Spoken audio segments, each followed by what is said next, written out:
हम लोग आज द्विघात समीकरण पढ़ने वाले हैं। द्विघात समीकरण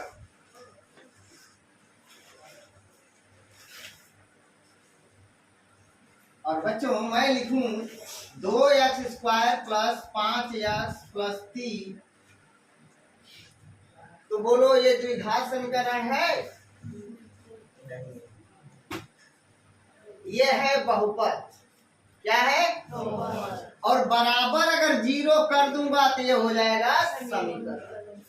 ध्यान रखिएगा, अगर बहुपद और बराबर 0 है तो ये कहलाएगा समीकरण। क्या कहलाएगा? समीकरण। इस बात को समझिएगा ध्यान से। और बाबू ये 2x² प्लस 5x प्लस 3 बराबर 0, ये हो गया समीकरण। अब यहां पर x² का गुणांक 2, x का गुणांक 5 और अचर पद 3 होता है। अचर पद 3 दिया गया। ये बात आ गई समझ में? मतलब यहाँ पे ये कोई भी चिन्ह हो सकता है, प्लस माइनस हो सकता है, ये भी प्लस माइनस हो सकता है, यह भी प्लस माइनस हो सकता है। एक बात बताओ, क्या x² का गुणांक 0 हो सकता है? अगर x² का मान 0 हो गया तो वह बहुपद नहीं होगा। क्यों? अगर मैं लिख दूं 0x² प्लस 5x प्लस 3 बराबर 0, इस x² रहता है पूरा वैल्यू 0 हो जाएगा। पूरा वैल्यू क्या हो जाएगा? 0 हो जाएगा। द्विघात समीकरण का मतलब होता है दो घात। द्विघात समीकरण मतलब दो घात। सबसे बड़ी घात, अब देखो x² का 2 घात है, x का 1 घात है, और यहाँ ये जो है कि आपका अचर पद है ना। तो ये बात को समझना, x² 0x² plus 5x plus 3, अर्थात बाबू x² का गुणांक 0 कभी नहीं होगा। x² का गुणांक 0 कभी नहीं होगा।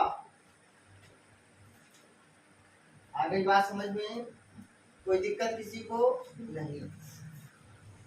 अब देखो, अगर मैं आपको लिखूं ax², अगर मैं लिखूं ax² plus bx plus c बराबर 0, जहां a b c अचर पद है, मतलब यहाँ पर a b c के जगह पे कोई भी नंबर हो सकता है, प्लस माइनस कुछ भी हो सकता है। तो बाबू x² प्लस 5x प्लस 6 बराबर 0, क्या यह द्विघात समीकरण है? बिल्कुल है द्विघात समीकरण, क्योंकि x का पावर 2 है। अगर मैं लिखूं x² प्लस 5x बराबर 0, क्या यह द्विघात समीकरण है? बिल्कुल द्विघात समीकरण है, क्योंकि 2 घात।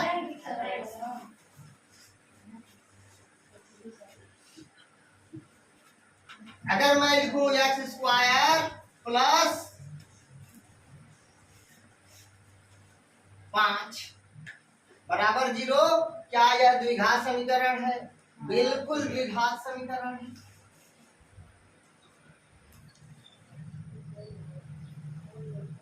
और मैं लिखूं 0x² प्लस 5x प्लस 3 बराबर 0, क्या यह द्विघात समीकरण है?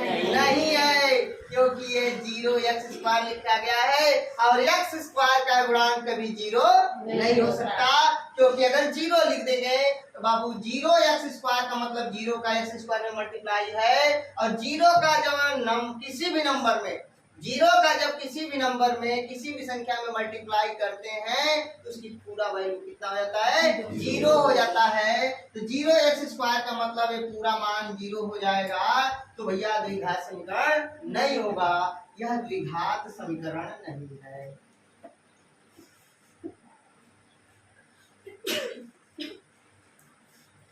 द्विघात समीकरण नहीं है। इतनी बातें समझ में आ गई। ये मानक रूप है, याद रखिएगा,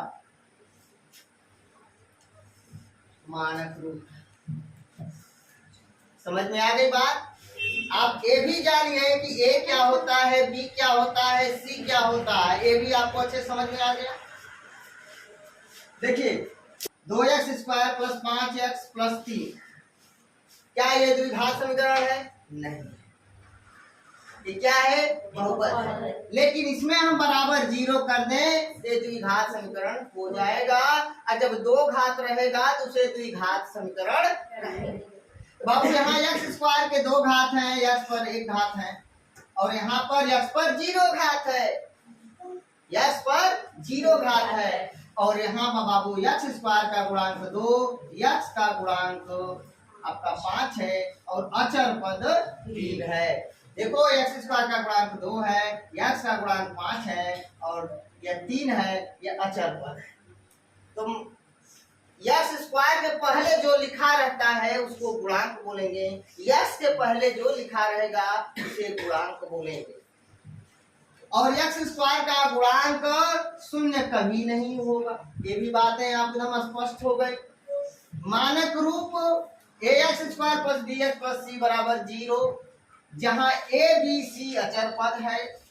x² + 5x + 6 = 0, क्या यह द्विघात समीकरण है? बिल्कुल द्विघात समीकरण है। x² + 5x + 6 = 0 में यह x² अर्थात x के दो घात हैं, यह जो है सबसे बड़ी घात दो घात है, यहाँ पे ये द्विघात समीकरण होगा। x² + 5x = 0 में देखिए अचर पद नहीं है, फिर भी ये जो है आपका द्विघात समीकरण होगा, क्योंकि ये दो घात दिया गया है। x² + 5 = 0, कहोगे कैसा? इसमें x वाला पद नहीं है, तो क्या ये द्विघात समीकरण होगा? बिल्कुल होगा द्विघात समीकरण। यहाँ दो घात दिया गया है। 0x² + 5x + 3 = 0, क्या ये द्विघात समीकरण है? नहीं है, क्योंकि 0x² अर्थात x² के ये पूरा जो है मान जो है 0 हो जाएगा, तो इसलिए यह द्विघात समीकरण नहीं है। आपका एक क्वेश्चन और होगा, -x² + 5x + 3 = 0, क्या ये द्विघात समीकरण है? बिल्कुल द्विघात समीकरण है। ये प्लस और माइनस कुछ भी हो सकता है, कोई दिक्कत नहीं है। यह भी प्लस माइनस कुछ भी हो सकता है, ये भी प्लस माइनस कुछ भी हो सकता है, इससे किसी का कोई दिक्कत नहीं है, कोई फर्क नहीं पड़ने वाला है। ये द्विघात समीकरण है।